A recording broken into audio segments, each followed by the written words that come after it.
I have found the new legacy lightsabers. We have the Shin and the Baylan Skoll. They do come in a really pretty like collector's box, but let's take a look at them. We'll go ahead and start with the Baylan. I am actually really impressed with the weathering on this. It looks really beautiful. You have a bunch of weathering here at the top with kind of like lines, some heat marks and like wear and tear on the metal. The ignition button on this one's going to be right here. And if you come down, you have the nice black grip. And I really like this on the bottom of the pommel. This looks like metal, which is really neat.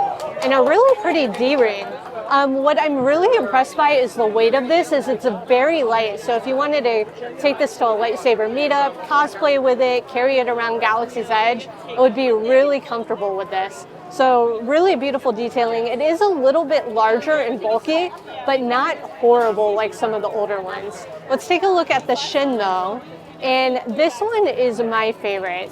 I like Shin lightsaber a lot. It's just very sleek and streamlined. I love that you kind of have these prongs off of the ignition on here. Again, weathered, so they did a really nice job making the grip look really worn and kind of dirty and like it's been beaten up a bit. You have marks down here on the metal, but this is just a really nice saber. The one thing I don't like about this one is the ignition is this kind of button here, which kind of looks out of place to me. But outside of that, I think they did a really great job with the legacy sets this year. The big thing this year is a new Savi's hilt here at Savi's workshop. This is the Reclaimed and Reforged Lightsaber. And honestly, I think it's the most beautiful one. They have two different forms of it here, but of course you can kind of mix and match these. I like what they did with this one though a lot. You have like this heat-worn kind of metal at the emitter. I love the ignition box in here. The switch is really beautiful. The grip and the pommel at the bottom is really pretty. You do have your D-ring if you want to hang it, and your speaker box down here, of course. But all the little details are nice. It's really worn. So the big thing is this is supposed to be like scrap metal that has been picked up around, and it's really nice. This one's really pretty too. This has a more classic look in my opinion when you think of like a lightsaber. Typical emitter, where that one's very different.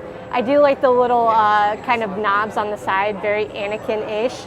And they're just really pretty. I think they did a good job. And of course you do get a new pin that goes with it. And the cast member Nancy over here was very sweet and grabbed it for us. It's really beautiful. It's got the gold and silver and like two different decals on there. I love it. Kind of like the difference in scrap on your saber. And we have another new legacy lightsaber here in Dok-Ondar that we're gonna check out. This is the Master Soul lightsaber, and I am really impressed with this. It's really beautiful. They are going all in with like weathering on lightsabers lately. Like this is just so dirty in the best way possible. It has at the top some like heat marks on here from the emitter coming out. And what's really awesome is the switch on here goes both ways. So when you turn it on one way, it is blue. And then when you turn it the other way, it's red. That's cool. It's really great. I love color changing sabers. And it's awesome because the kyber crystal was actually bled, which makes total sense. So if you want the pre-bled saber, you can have a blue blade, or red if you want it to be evil and with the dark side. And then this is the Rin lightsaber. What's really cool is this has come out before, but it was in a legacy like box, special edition box. So now you can go ahead and get just the saber if you really love it and don't want to pay the astronomical price for a limited edition box.